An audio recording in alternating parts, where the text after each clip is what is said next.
নমস্কার, আরো একবার সবাইকে আন্তরিক অভিনন্দন। আজ আলোচনা করব সম্পূর্ণ জুন 2025 বৃশ্চিক রাশির মানুষদের জন্য কেমন থাকতে চলেছে সেই সম্বন্ধে।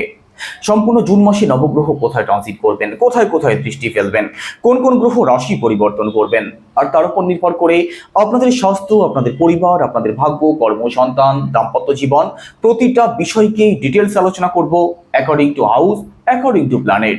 তো সম্পূর্ণ ভিডিওটি অবশ্যই দেখুন। আলোচনা যদি ভালো লাগে লাইক, কমেন্ট এবং শেয়ার করতে পারেন। আমার সাথে যারা পার্সোনালি যোগাযোগ করতে চাইছেন, জন্মছক যারা বিচার করতে চাইছেন, ভিডিও ডেসক্রিপশনে এবং ইন্ট্রোতেও নাম্বার দেওয়া থাকবে, আপনারা ফোন করে কিংবা হোয়াটসঅ্যাপের মাধ্যমে বুকিং করতে পারেন।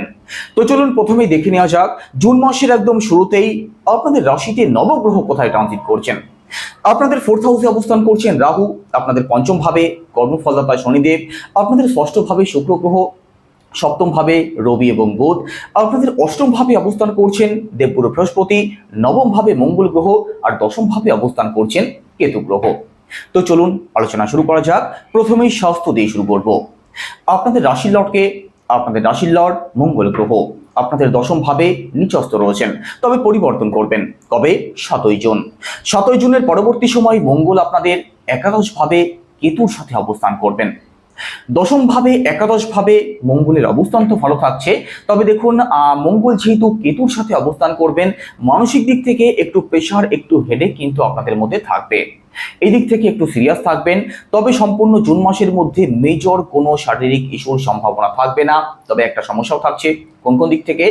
আপনাদের 2nd হাউসের লর্ড দেবগুরু বৃহস্পতি আপনাদের অষ্টম ভাবে অবস্থান করছেন।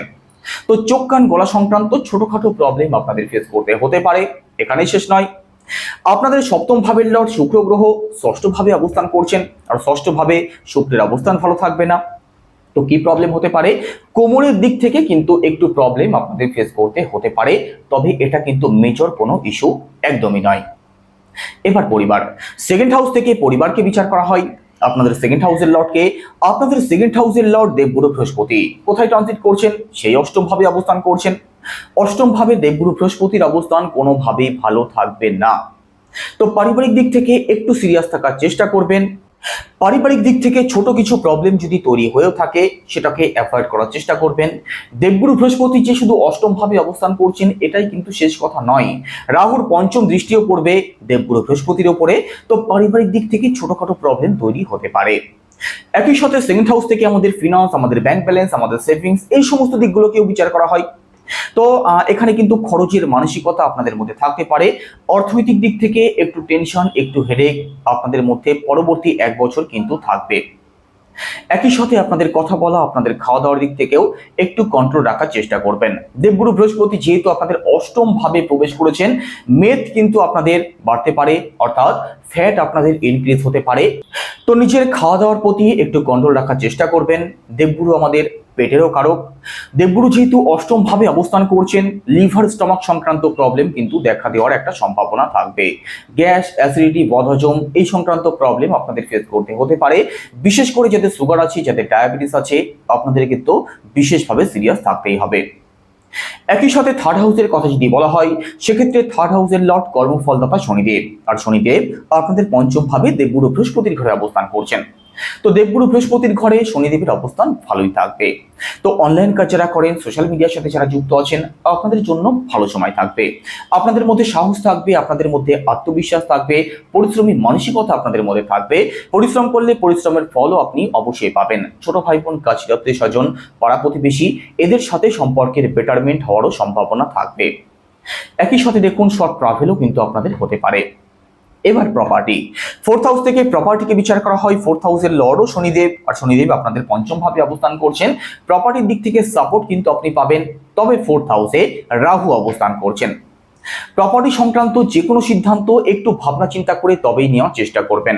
প্রপার্টির দিক থেকে কোনো এগ্রিমেন্ট যদি সাইন করেন অথবা কোনো ডিল যদি ফাইনাল করবেন ভাবছেন, অবশ্যই মাথা ঠান্ডা রেখে ভালো করে ভাবনা চিন্তা করে তবে সিদ্ধান্ত নেবেন। ভুল কোনো সিদ্ধান্তের শিকার হয়ে গেলে কিন্তু আপনি প্রবলেমে পড়তে পারেন। একই সাথে 4th হাউস থেকে মাকে বিচার করা হয়। 4th হাউসে রাহু যেহেতু অবস্থান করছেন, আপনার মায়ের মধ্যে কিন্তু নেগেটিভ চিন্তা ভাবনা আপনি অবশ্যই লক্ষ্য করতে পারবেন। আপনার মায়ের মধ্যে যে কোনো বিষয় নিয়ে আনস্যাটিসফ্যাকশন থাকতে পারে। একই সাথে আপনার সাথেও কিন্তু তাল মিলের একটু গন্ডগোল অবশ্যই হতে পারে। তো এই দিক থেকে সিরিয়াস থাকার চেষ্টা করবেন। এবার এডুকেশন, দেখুন পড়াশোনা আপনাদের ভালো চলবে, পড়াশোনা নিয়ে বিশেষ কোনো দুশ্চিন্তা তো থাকছে না, তবে পড়াশোনার দিক থেকে কিন্তু কখনো কখনো মন ডাইভার্ট হতে পারে, পড়াশোনাতে মন না বসতে পারে, অনলাইন গেম, সোশ্যাল মিডিয়া এই সমস্ত দিকে কিছু সময় আকর্ষণ বাড়তে পারে।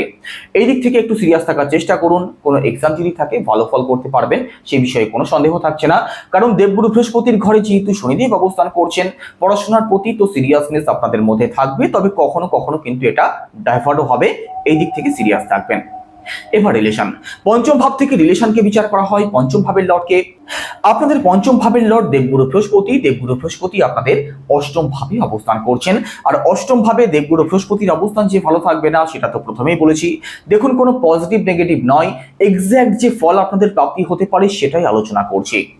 তো দেবগুরুর অবস্থান যেহেতু অষ্টম ভাবে ভালো থাকবে না, রিলেশনে যারা আছে রিলেশনের দিক থেকে বিশেষভাবে সিরিয়াস থাকবেন, মত পার্থক্য, দ্বন্দ্ব বিবাদ কিন্তু হতে পারে, অকারণ বাধা বিপত্তি আসতে পারে, তো অবশ্যই সিরিয়াস থাকুন। একই সাথে পঞ্চম ভাব থেকে আমাদের সন্তানকেও বিচার করা হয়, তো সন্তানের দিক থেকে কিন্তু একটু প্রবলেম আপনাদের ফেস করতে হতে পারে।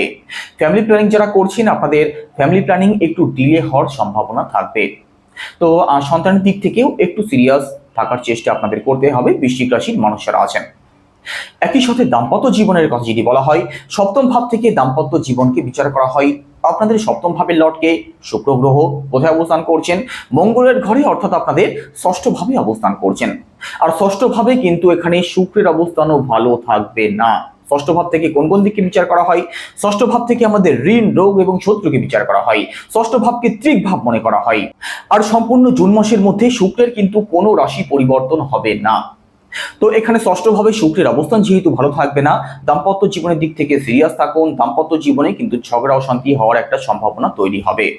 তো দাম্পত্য সংক্রান্ত যে কোনো দিক থেকে অবশ্যই সিরিয়াস থাকুন, ছোটখাটো বিষয়গুলিকে অ্যাভয়েড করুন। তবে এখানে দেখুন জুন মাসের পরবর্তী সময়টা কিন্তু দাম্পত্য জীবন আপনাদের ভালো থাকবে। এবার ভাগ্য, নবম ভাব থেকে ভাগ্যকে বিচার করা হয়। আপনাদের নবম ভাবের লর্ডকে, আপনাদের নবম ভাবের লর্ড চন্দ্র, আর চন্দ্রপতি 2.25 দিন অন্তর রাশি পরিবর্তন করেন। তো এখানে ভাগ্যস্থানের কথা যদি বলা হয়, ভাগ্যস্থান আপনাদের ভালো থাকবে, ভাগ্যের সাপোর্ট আপনি অবশ্যই পাবেন। আপনাদের পিতৃপক্ষ ভালো থাকবে, উচ্চ শিক্ষার জায়গাটা ভালো থাকবে। সম্পূর্ণ জুন মাসের মধ্যে বড় কোনো ইনভেস্টমেন্ট যদি করতে চান আপনি অবশ্যই করতে পারেন। ঘর পরিবারে কোনো শুভ কার্য, কোনো মাঙ্গলিক অনুষ্ঠান যদি করতে চান সেটাও করতে পারেন। ভাগ্যের সাপোর্ট আপনি যে কোনো দিক থেকেই পাবেন। এবার কেরিয়ার, দশম ভাব থেকে কেরিয়ারকে বিচার করা হয়। আপনাদের দশম ভাবের লর্ডকে, আপনাদের দশম ভাবের লর্ড রবি অর্থাৎ সূর্যদেব কোথায় অবস্থান করছেন? জুন মাসের শুরুতে আপনাদের সপ্তম ভাবে অবস্থান করছেন, তারপর রাশি পরিবর্তন করবেন, আপনাদের অষ্টম ভাবে প্রবেশ করবেন 15 জুন। 15 জুনের পরবর্তী সময়টা কিন্তু কর্মজীবন আপনাদের ভালো থাকবে না, কারণ এই সময় রবি আপনাদের অষ্টম ভাবে অবস্থান করবেন 15 জুনের পর থেকে 15 জুলাইয়ের মধ্যবর্তী সময়ের মধ্যে। তো এই সময় নিজের কাজের প্রতি সিরিয়াস অবশ্যই থাকুন, যে কোনো সিদ্ধান্ত একটু ভাবনা চিন্তা করে তবেই নেওয়ার চেষ্টা করবেন। তবে 15 জুনের আগে পর্যন্ত কেরিয়ারের জায়গাটা আপনাদের ভালো থাকবে। সপ্তম স্থানে যেহেতু রবি অবস্থান করবেন, কাজের দিক থেকে সুনাম সম্মান আপনাদের বাড়তে পারে। একই সাথে এই সময় যারা চাকরির চেষ্টা করছেন 15 জুনের আগে পর্যন্ত সময়টা আপনাদের জন্য অবশ্যই ভালো থাকবে। একই সাথে ব্যবসার কথা যদি বলা হয়, সপ্তম ভাব থেকে ব্যবসাকে বিচার করা হয়। শুক্র গ্রহ আপনাদের ষষ্ঠ ভাবে অবস্থান করছেন, একই সাথে ব্যবসার কারক বুধ গ্রহ আপনাদের অষ্টম ভাবে প্রবেশ করবেন 6 তারিখের পরবর্তী সময়টাতে। তো ব্যবসাতে কিন্তু একটু আপ অ্যান্ড ডাউন অবশ্যই থাকবে। ব্যবসা সংক্রান্ত দিক থেকে আপনাদের মধ্যে হেডেক, টেনশন কম বেশি থাকতে পারে। তো জুন মাসটা দেখুন বৃশ্চিক রাশির মানুষদের জন্য ততটাও কিছু শুভ ফলদায়ক থাকবে না, যে কোনো দিক থেকে একটু সিরিয়াস অবশ্যই থাকার চেষ্টা করবেন। তো কি উপায় অবলম্বন করবেন?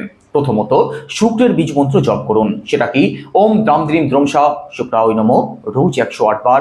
একই সাথে রবির বীজ মন্ত্র জপ করুন, সেটা কি ওম হ্রাম হ্রিম হংসা সূর্যায় নমঃ, এটাও রোজ 108 বার। একই সাথে উদীয়মান সূর্যকে জল অর্পণ করুন তামার পাত্রে লাল ফুল সহযোগে, পজিটিভ রেজাল্ট অবশ্যই পাবেন। তো কেমন লাগলো আলোচনা কেমন লাগলো অবশ্যই কমেন্টে জানাবেন। আলোচনা যদি ভালো লাগে লাইক অবশ্যই করবেন। সবাই ভালো থাকুন, সুস্থ থাকুন, নমস্কার।